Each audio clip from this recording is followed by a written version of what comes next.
Hello everyone.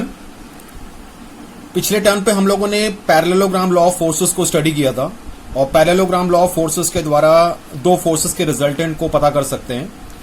तो एक और लॉ होता है that is called triangle law. वहां पर पैरेललोग्राम लॉ था इसलिए पैरेललोग्राम बना था, यहां पर ट्रायंगल लॉ है, नाम से ही पता चल रहा है कि हमें ट्रायंगल बनाना पड़ेगा। और हम बॉडी पर यदि दो फोर्सेस लग रहे हैं तो उनके रिजल्टेंट को हम पैरेललोग्राम लॉ के द्वारा भी पता कर सकते हैं। बॉडी पर दो फोर्सेस लग रहे हैं तो उनके रिजल्टेंट को हम ट्रायंगल लॉ से भी पता कर सकते हैं। यानी कि रिजल्टेंट की प्रॉब्लम्स यदि दो फोर्सेस बॉडी पर लग रहे हैं they can both B solved either by parallelogram law और ट्रायंगल लॉ। लेकिन कभी कभी ऐसे केसेस भी होते हैं कि ट्रायंगल लॉ ज्यादा इजी पड़ता है और कभी कभी ऐसे केसेस भी होते हैं जब पैरेललोग्राम लॉ ज्यादा इजी पड़ता है और दूसरा लॉ तब थोड़ा दिक्कत होती है दूसरे लॉ से सॉल्व करने में। लेकिन चलिए वो हम न्यूमेरिकल प्रॉब्लम्स में सारी चीजें देखेंगे। सबसे पहले बात आती है ट्रायंगल लॉ की। It is also used to determine the resultant of two forces. Okay, resultant of two forces. अब ट्रायंगल लॉ ये कहता है कि मान के चलते हैं कोई बॉडी है, रैंडमली कोई बॉडी मान लेते हैं और इस पर दो फोर्सेस लग रहे हैं। से इट इज F1 और दूसरा फोर्स मान लेते हैं से it is F2 and they are making an angle of theta with each other. ऐसा ही डायग्राम हमने पैरेललोग्राम लॉ में बनाया था। तो ट्रायंगल लॉ ये कहता है कि if the two forces acting on a body और अ पार्टिकल और अ पॉइंट, किसी भी जगह पर यदि दो फोर्सेस लग रहे हैं, if they are represented by the two sides of a triangle, यदि हम इसको ट्रायंगल के दो साइड से रिप्रेजेंट कर दें, मान के चलते हैं ये फोर्स हमने F1 यहां पर था, इसको एज इट इज ड्रॉ किया। दूसरा फोर्स जो हमको ड्रॉ करना है वो उसके ऑर्डर में ड्रॉ करना है। यानी कि जो बॉडी पर दो फोर्सेस लगेंगे उनके ट्रायंगल के दो साइड से तो रिप्रेजेंट करने हैं, लेकिन जो दूसरा फोर्स होना चाहिए वो उसके नेक्स्ट ऑर्डर में ही होना चाहिए। मींस इस F2 को हम यहां नहीं ड्रॉ करके हम इसको यहां पर ड्रॉ करेंगे इस तरीके से। Okay, if the two forces acting on a body are represented by the two sides of a triangle, but the two forces should be in order, taken in एक ऑर्डर में होने चाहिए। मीन्स जहां पर एक का हेड खत्म हो रहा है वहीं से दूसरा वेक्टर आपका स्टार्ट होगा।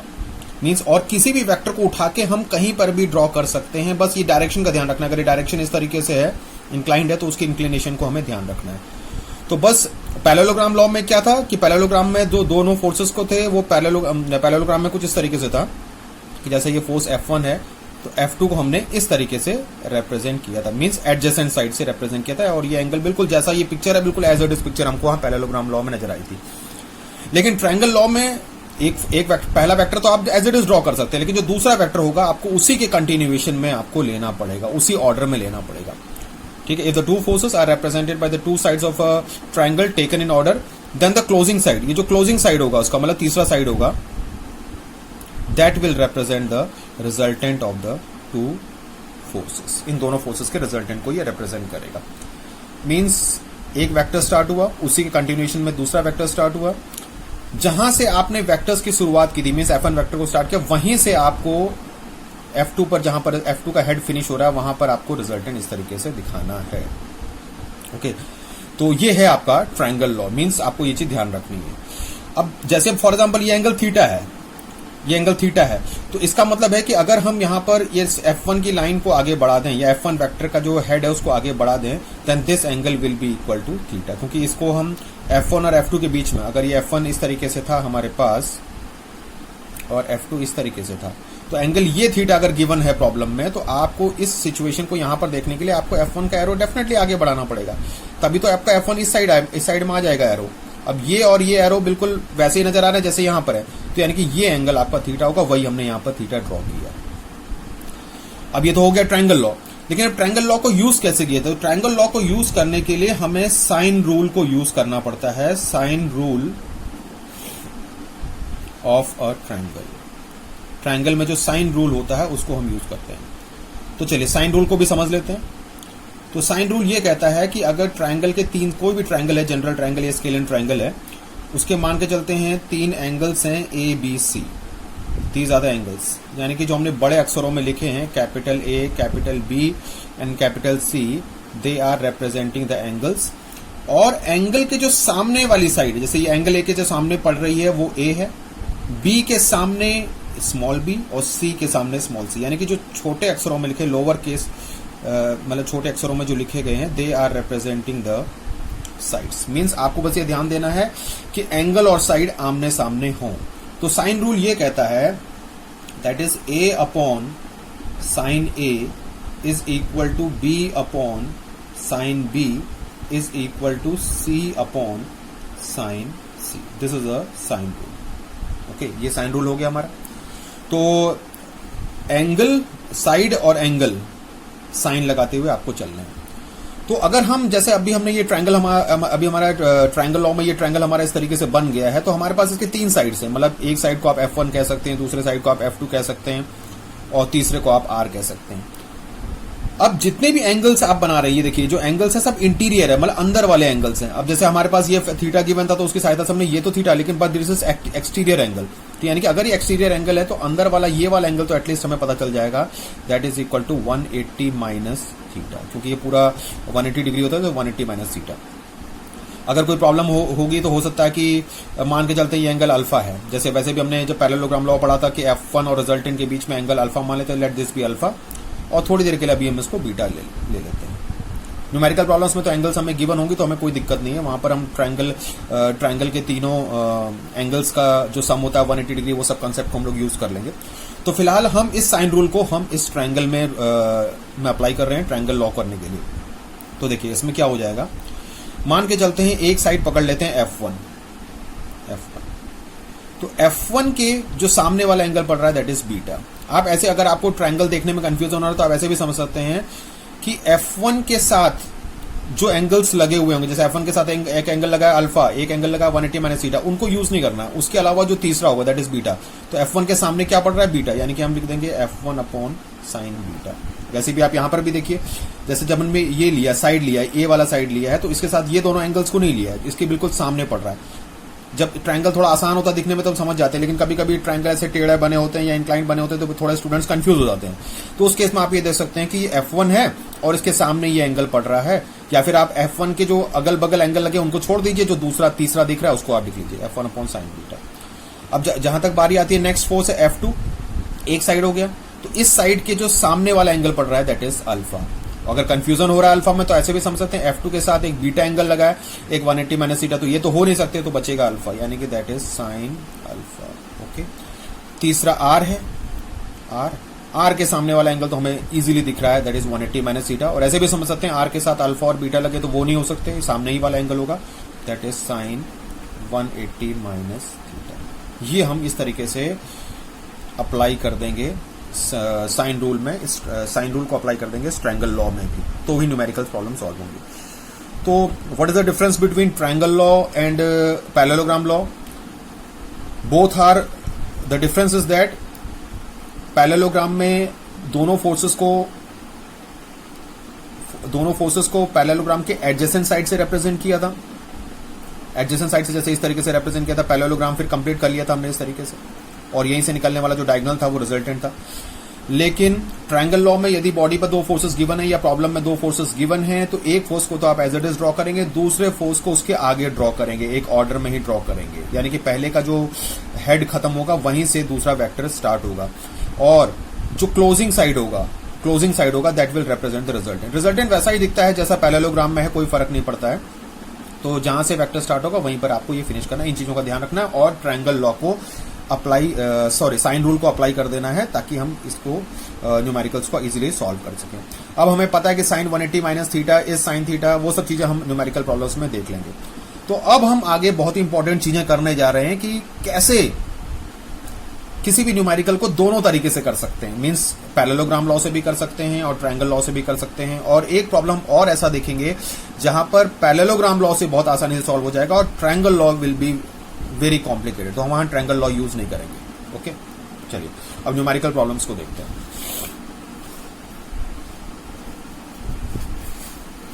जैसे मान लेते हैं ये क्वेश्चन है, 2 फोर्सेस F1 एंड F2,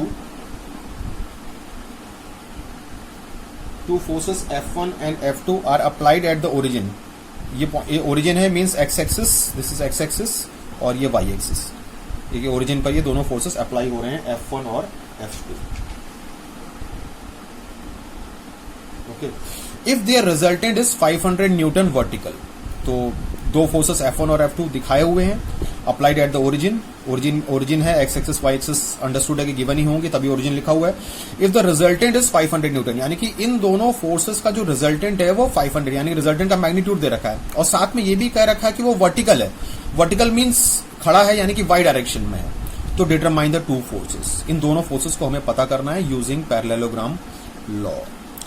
तो बात आती है कि एक प्रकार से हम यहां पर समझ सकते हैं कि फोर्सेस की वैल्यू गिवन नहीं है, कुछ एंगल्स हमें गिवन है, रिजल्टेंट की वैल्यू 500 न्यूटन है, और एक प्रकार से रिजल्टेंट की डायरेक्शन गिवन है y direction, that is vertical. और हमें इस प्रॉब्लम को सॉल्व करना है पहले पैरेललोग्राम लॉ से। ओके, तो ध्यान से देखते हैं। तो पैरेललोग्राम लॉ ये कहता है कि बॉडी पर पहले दो फोर्सेस जैसे लगे हुए, इनको अपने पैरेललोग्राम लॉ के अकॉर्डिंग बना देते हैं। मान के चलते हैं ये फोर्स है आपका, दैट इज F1, और ये हो गया F2। ओके, अगर आप पैरेललोग्राम कंप्लीट करें, फिर अगर हम पैरेललोग्राम कंप्लीट करते हैं तो ये कहा है कि रिजल्टेंट शुड बी वर्टिकल। तो यानी कि अगर हम पैरेललोग्राम हमें ड्रॉ करना है तो मान के चलते हैं कुछ इस तरीके से हम पैरेललोग्राम अपना कंप्लीट कर लेते हैं। यहां तक वेक्टर है। अब ये F1 है, ये F2 है, और इनका जो रिजल्टेंट है दैट इज, ऐसा कुछ बनाना पड़ेगा कि इनका जो रिजल्टेंट है वो पूरी तरीके से आपका वर्टिकल होगा। पूरी तरीके से जो रिजल्टेंट होगा दैट इज वर्टिकल, यानी कि this is the resultant that is R। अब हमें ये भी पता है कि जब हम सिंपल केस लेते हैं, अगर कोई फोर्स F1 है, कोई फोर्स F2 है पैरेललोग्राम के, तो उनके बीच का जो एंगल होता है दैट इज थीटा। यानी कि F1 और F2 इस तरीके से हैं, वेक्टर्स दोनों पॉइंट से दूर जाने चाहिए, वेक्टर्स दोनों पॉइंट से दूर जाने चाहिए, अवे जाने चाहिए, तो वो सिचुएशन पैरेललोग्राम में होती है। ये कंप्लीट एंगल, यानी कि this complete angle is theta. यानी कि हमें ये जो 40 डिग्री या 20 डिग्री, अब हमें इनका यूज कर लेना है। तो बहुत सिंपल है कि अगर ये एंगल 40 डिग्री है, ये वर्टिकल है, ये एक्स एक्सिस है, तो हमें पता है कि ये एंगल 50 डिग्री होगा। सिंपल। ये 20 है, ये 90 डिग्री पूरा है, तो ये एंगल हो जाएगा आपका 70 डिग्री। यानी कि ये जो टोटल एंगल थीटा है ये 50 प्लस 70, क्योंकि दोनों वेक्टर्स के बीच का जो एंगल है फोर्सेस के बीच का दैट इज थीटा। यानी कि एक प्रकार से हम समझ गए कि theta is equal to 120 degree. ये हमारे पास गिवन हो गया। Clear.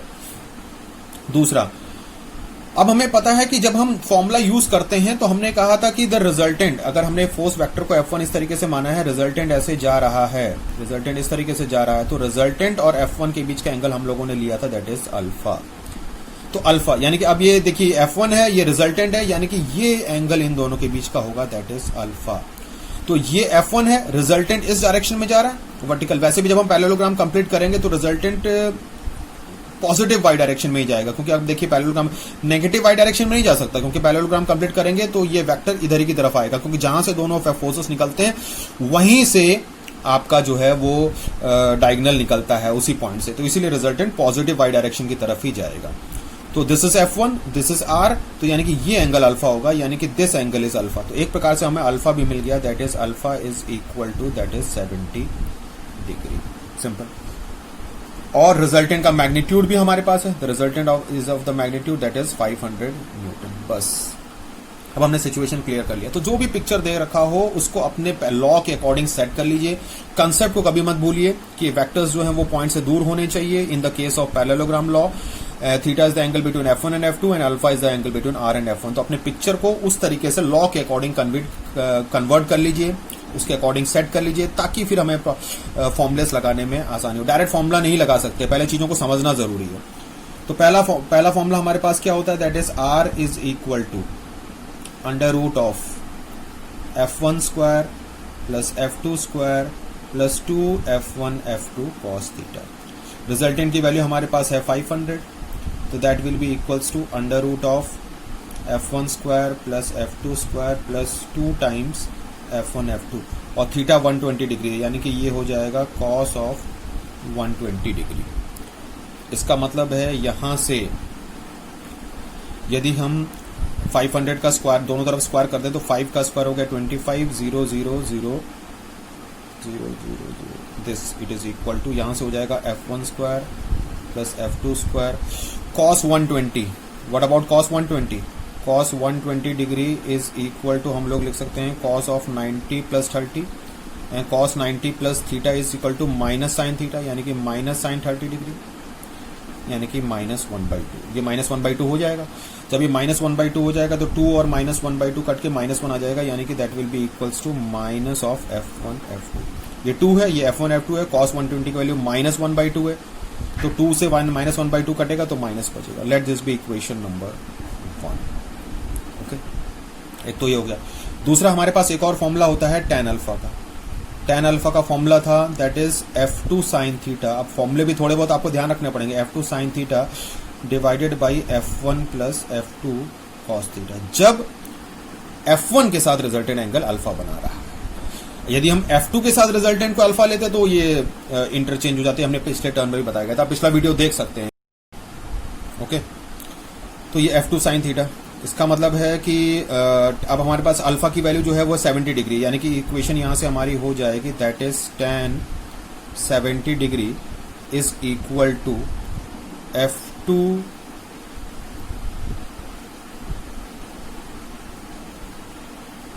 F2 sin what is theta? Theta is 120 degree, sin 120 degree divided by F1 plus F2 cos 120 degree. यानी कि यहां से हमारे पास सिंपली इस तरीके से हो जाएगा दैट इज tan 70 डिग्री। अब sin 120 डिग्री की वैल्यू cos sin 120 डिग्री की value sin 90 plus 30, sin 90 plus 30, आप डायरेक्ट कैलकुलेटर से भी दे सकते हैं। तो sin 90 plus 30 will be equals to cos 30, cos 30 की वैल्यू √3/2। तो यानी कि इस तरीके से ये हो जाएगा √3/2 F2 डिवाइडेड बाई √3/2 F2 हो जाएगा और divided by F1 plus F2। What about F1? F1 को हम एज इट इज लिख सकते हैं और cos 120 की वैल्यू हमने पता है दैट इज माइनस, तो ये हो जाएगा -F2/2। ओके, फिर यहां से आप ये कर सकते हैं कि F2 की वैल्यू को F1 के टर्म्स में, या अगर हम इसको थोड़ा सिंपल करना चाहें तो हम ऐसे भी कर सकते हैं दैट इज tan 70 डिग्री, दोनों तरफ से 2 कैंसिल आउट कर देते हैं, तो यहां से हो जाएगा √3F2 divided by 2F1 minus F2, इस तरीके से। तो यहां से हम इस तरीके से प्रॉब्लम को आगे फर्दर ये सॉल्व कर सकते हैं। इस तरीके से आगे देख लेते हैं। तो ये हो जाएगा, अब इसको इधर ले लेते हैं, तो ये हो जाएगा tan 70 degree into 2F1 minus F2 is equal to √3F2। Okay, तो अगर हम इसको F2 को एक तरफ कलेक्ट कर लेते हैं तो ये हो जाएगा 2 tan 70 degree F1 is equal to, यहाँ से F2 कॉमन ले लेते हैं तो यहाँ से हो जाएगा √3 प्लस और ये उधर जाएगा तो ये हो जाएगा प्लस tan 70 डिग्री। ये हमारे पास एक इक्वेशन आ जाएगी that is let this be equation number. यहां से हम क्या कर सकते हैं, हम यहां से ये कर सकते हैं कि F1 की वैल्यू को F2 के टर्म्स में 2 tan 70 से डिवाइड करके कैलकुलेटर से चीजें देख सकते हैं और इक्वेशन नंबर 1 में पुट कर सकते हैं। जब हम इक्वेशन नंबर 1 में पुट करेंगे तो ये पूरी इक्वेशन F2 के टर्म्स में आ जाएगी और हमारे F1 और F2 की वैल्यूज कैलकुलेट हो जाएंगी। तो अगर हम उसको सॉल्व कर लेंगे तो हमारी वैल्यूज आ जाएंगी दैट इज F1 की वैल्यू और F2 की वैल्यू जो हमारी आ जाएगी that is equal to 542.5। Okay, इस तरीके से हम लोगों ने पैरेललोग्राम लॉ के द्वारा इस चीज को सॉल्व कर लिया है। चलिए अब उसी प्रॉब्लम को हम ट्रायंगल लॉ के मेथड से देखते हैं। तो ट्रायंगल लॉ का जैसे क्वेश्चन है, इसमें हमें जो रिजल्टेंट है वो पूरी तरीके से वाई डायरेक्शन में है। Resultant is totally along Y direction और रिजल्टेंट का मैग्नीट्यूड हमारे पास था that was equal to 500 newton. ठीक है, ये था, यानी कि resultant is along Y direction like this. अब चूंकि हमें ट्रायंगल लॉ लगाना है तो पहले हम ट्रायंगल लॉ के कंसेप्ट को समझते हैं। ट्रायंगल लॉ में ये था कि दो फोर्सेस को एक ऑर्डर में लेना है, दो वेक्टर्स को एक ऑर्डर में लेना है। तो मतलब मान के चलते हैं, ठीक है, हमारे पास ये फोर्स बना हुआ है। पहले आप F1 को एज इट इज ड्रॉ कर लीजिए, ये वाला F1 वेक्टर हमने एज इट इज ड्रॉ किया। उसके बाद F2 को उसी के ऑर्डर में लेना है, यार F2 को उठा के इसके आगे बना देना है। तो F2 को उठा के जब इसके आगे बना देंगे तो वो इसी तरीके से जाएगा, बस इस तरीके से। और हमें पता है कि अगर एक वेक्टर ऐसे स्टार्ट हो रहा है उसी कंटिन्यूएशन में दूसरा वेक्टर है, तो जो क्लोजिंग साइड होगा मतलब जहां से पहला वेक्टर स्टार्ट हो रहा है और वहां पर इस तरीके से जो फिनिश होगा that will represent the resultant. और रिजल्टेंट हमने थोड़ा सा वर्टिकल इसलिए बनाया क्योंकि हमें पता है कि रिजल्टेंट इज टोटली वर्टिकल और इसी डायरेक्शन में आएगा, क्योंकि एक वेक्टर ऐसे जा रहा है एक वेक्टर ऐसे जा रहा है, तो ये आर वेक्टर ऊपर की तरफ ही जाएगा, नीचे की तरफ नहीं जा सकता। वर्टिकल लिखने का मतलब ये तो पॉजिटिव भी हो सकता है नेगेटिव भी हो सकता है, लेकिन वो ऊपर ही जाएगा। ओके, यानी कि हमें एक ट्रायंगल मिल गया जहां पर हमने तीनों वेक्टर्स को रिप्रेजेंट कर दिया, इंडिविजुअल वेक्टर्स को भी और रिजल्टेंट को भी। वेक्टर्स को, दोनों फोर्सेस को, वेक्टर्स को ऑर्डर में लिया है और रिजल्टेंट को क्लोजिंग साइड बना दिया इस तरीके से। तो पहले हमें अपने गिवन क्वेश्चन को इस पिक्चर में कन्वर्ट कर देना है, तभी चीजें क्लियर होंगी। फिर अब इस पे कौन सा रूल लगाना है? Sine rule. अब हमने वेक्टर्स तो बना दिए, साइन रूल, लेकिन साइन रूल के लिए आपको ये एंगल्स पता होने चाहिए, इंटीरियर एंगल्स ये वाले इस तरीके से। अब इनको कैसे, हमें तो ये 40 डिग्री दे रखा है, 20 डिग्री दे रखा है, तो इससे घबराने की जरूरत नहीं है, बहुत सिंपल है। हमने जब ये वेक्टर मान के चले, ऐसे समझ लेते हैं, इंडिविजुअल वेक्टर्स को अलग से बना लेते हैं, मान के चलते हैं ये F1 था। ओके, जब भी हमें दिक्कत आती है तो आप हॉरिजॉन्टल एक्सिस को भी बना सकते हैं इस तरीके से। देखिए ये एंगल हमारे पास था, दैट वाज 20 डिग्री। इसका मतलब अगर हम यहां पर एक हॉरिजॉन्टल लाइन ड्रॉ कर दें, सबसे आसान होता है हॉरिजॉन्टल लाइंस बनाना, हॉरिजॉन्टल लाइंस बहुत कन्वीनियंट है। This angle is 20 degree. अगर ये बाहर वाला एंगल हमारे पास, ये वाला एंगल जो है वो 20 डिग्री, क्योंकि हॉरिजॉन्टल से एंगल दिया है तो हम उसी को कॉपी कर रहे हैं। तो हॉरिजॉन्टल से एंगल दिखा और रिजल्टेंट आपका वर्टिकल है, मतलब एक साइड बिल्कुल वर्टिकल पड़ रहा है, तो ऑब्वियस ही बात है this angle will simply be equals to 70 degree. ये हमें 70 डिग्री मिल गया।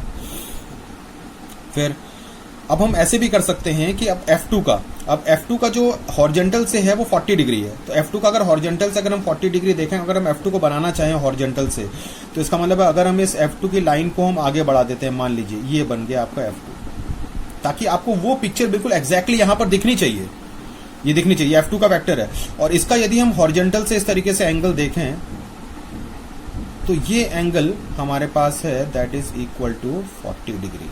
This angle is 40 degree, means इस पिक्चर को हमने यहां पर कन्वर्ट किया, मतलब फोर्स को ऐसा बनाना है और हॉरिजॉन्टल लाइंस खींचने की कोशिश करते। तो आपको पहले का और भी कई तरीके हैं एंगल सेट करने के, लेकिन ठीक है ये कन्वीनियंट है। F2 के वेक्टर को आगे वहां पर अपने मेन पिक्चर बनाया और ये एंगल 40 डिग्री। हमें पता है कि ये हॉरिजॉन्टल है, ये पूरा वर्टिकल है, तो ये एंगल 90 होगा। अब बताइए 90 प्लस 40 हो गया 130। ये F2 की जो लाइन जा रही है, पूरा एंगल 180 डिग्री होगा, तो ये 40 हो गया 90 130, तो ये बचा आपका 50 डिग्री। तो ये हो गया 70, ये हो गया 50 और ये एंगल हो गया that is equal to 60 degree. This angle, इस तरीके से हमने इस ट्रायंगल के इंटीरियर एंगल्स को, क्योंकि हमें साइन रूल में इंटीरियर एंगल से मतलब ट्रायंगल के अंदर वाले एंगल्स चाहिए। अब रिजल्टेंट की वैल्यू है हमारे पास दैट इज 500 मीटर। तो बहुत अपने मेन पिक्चर को आप ट्रायंगल में कन्वर्ट करिए, वेक्टर्स को सही से बनाइए, ट्रायंगल लॉ को सही से लगाइए, एंगल्स बिल्कुल सही से पता कर लीजिए। जैसा पिक्चर गिवन होगा उसके अकॉर्डिंग आप अपने सिचुएशंस को इजी करके इजी तरीके से एंगल्स को पता करने की कोशिश करिए और कोशिश करिए कि हॉरिजॉन्टल लाइंस खींचिए ज्यादा से ज्यादा। जितना ज्यादा आप हॉरिजॉन्टल लाइंस खींचेंगे उतना आपको कन्वीनियंट पड़ेगा और 180 डिग्री इन सब की प्रॉपर्टीज को यूज करके आप पता कर सकते हैं। बहुत सिंपल हो गया, यहाँ पर कैलकुलेशंस बहुत इजी पड़ेगा। अब ट्रायंगल के 3 साइड्स गिवन है, तो यहाँ पर हम लगा देते हैं साइन रूल। जब हम साइन रूल लगाएंगे कोई भी वेक्टर ले सकते हैं, फॉर एग्जांपल एक साइड ले लिया हमने F1, बताया था कि जब एक साइड लेते हैं तो उसके सामने वाला, तो इस F1 के सामने वाला एंगल सीधे 50 पड़ रहा है। और ऐसे भी कर सकते हैं कि F1 के साथ जो लगे हुए एंगल्स है उनको नहीं लेना है, उसके रिमेनिंग लेना है और ट्रायंगल के अंदर वाले एंगल्स लेने हैं। तो F1 upon sine 50 degree it is equal to, जब दूसरा फोर्स लेंगे दैट इज F2, दूसरा साइड लेंगे दैट इज F2, तो F2 के सामने 70 डिग्री पड़ रहा है, तो F2 के एंगल्स लगे हुए एंगल्स हैं 50 60, उनको नहीं लेना है, 70 लेना है, या फिर सामने के नजरिए से भी दे सकते हैं, तो 70 होगा, तो ये that is will be equals to sine 70 degree. और यहां से आपका रिजल्टेंट है तीसरा साइड दैट इज 500। जब हम 500 लेंगे रिजल्टेंट, तो ये एंगल आ रहा है that is sine 60 degree. Okay, like this. यानी कि यहां बहुत ईजी पड़ रहा है, यानी कि जब आपको एंगल्स गिवन हो, मतलब अगर जैसे यहाँ पर 2 एंगल्स गिवन थे तो इनकी सहायता से हमने ट्रायंगल के तीनों एंगल्स को कैलकुलेट कर लिया, तीन जैसे 70 60 50 इजीली डिटरमाइन हो रहे थे, थोड़ा सा दिमाग लगाना पड़ा, वो चीजें हो गई। तो जब जब एंगल्स गिवन होंगे तब तब पैरेललोग्राम लॉ से ज्यादा कन्वीनियंट पड़ेगा ट्रायंगल लॉ से। वहां पर हमने देखा, हमने दोनों फॉर्मूले लगाए, कैलकुलेशंस लंबा जा रहा था, एक की वैल्यू दूसरे में सब्स्टिट्यूट करनी है तब जाके आंसर निकलेगा। वहां पर F2 का स्क्वायर इस तरीके से अंडर रूट करना पड़ता, बहुत सारी चीजें करनी पड़ती। लेकिन ट्रायंगल लॉ से हमने देखा कि अगर एक बार एंगल हमारे इजीली सेट हो गए तो हम बहुत जल्दी से इस चीज को अप्लाई करके हम एंगल अपने आंसर्स को निकाल सकते हैं। तो इससे पता चलता है कि जब जब एंगल्स गिवन हो, एक से ज्यादा एंगल्स गिवन हो, ताकि हम तीनों एंगल्स, कम से कम 2 एंगल्स गिवन, जैसे यहाँ पर 40 गिवन था, 20 गिवन था, अगर एक ही एंगल गिवन होता तो हमारी दिक्कतें हो जाती। तो जब एक से ज्यादा एंगल्स गिवन हो तब आप बेहतर है कि तुरंत क्वेश्चन को ट्रायंगल लॉ से लगाइए in comparison to the parallelogram law से मत लगाइएगा, उस समय ट्रायंगल लॉ से तो पैरेललोग्राम लॉ से भी जाएगा, लेकिन यदि एंगल्स गिवन हो एक से ज्यादा तो then use directly triangle law और बहुत जल्दी आपकी प्रॉब्लम सॉल्व हो जाएगी और कैलकुलेशंस भी इजी पड़ेंगे। चलिए अब पहले और तीसरे को आपस में इक्वल कर देते हैं। तो जैसे हमने लामीज थ्योरम में लगाया था बिल्कुल वैसा ही हो रहा है, वहां पर भी साइन रूल ही था एक प्रकार से। तो F1 की वैल्यू हो जाएगी, तो F1 upon sine 150 degree is equal to 500, sorry this is 50 degree not 150, sine 500 upon sine 60 degree. तो यहां से अगर हम सॉल्व कर लेंगे तो F1 की वैल्यू बहुत ईजी है, साइन 50 से मल्टीप्लाई हो जाएगा तो F1 की वैल्यू हो जाएगी 442.3 न्यूटन। Okay, like this. इसी तरीके से जब हम दूसरे और तीसरे को आपस में इक्वल कर लेंगे तो F2 की वैल्यू सिंपली हो जाएगी 500 sine 70 degree divided by sine 60 degree. तो यहां से F2 की वैल्यू भी इजीली डिटरमाइन हो जाएगी और F2 की वैल्यू हमारी हो जाएगी, the value of F2 will be equal to, the value of F2 will be equals to 542.5। इस तरीके से बहुत इजी तरीके से हम ट्रायंगल लॉसेस को सॉल्व कर सकते हैं।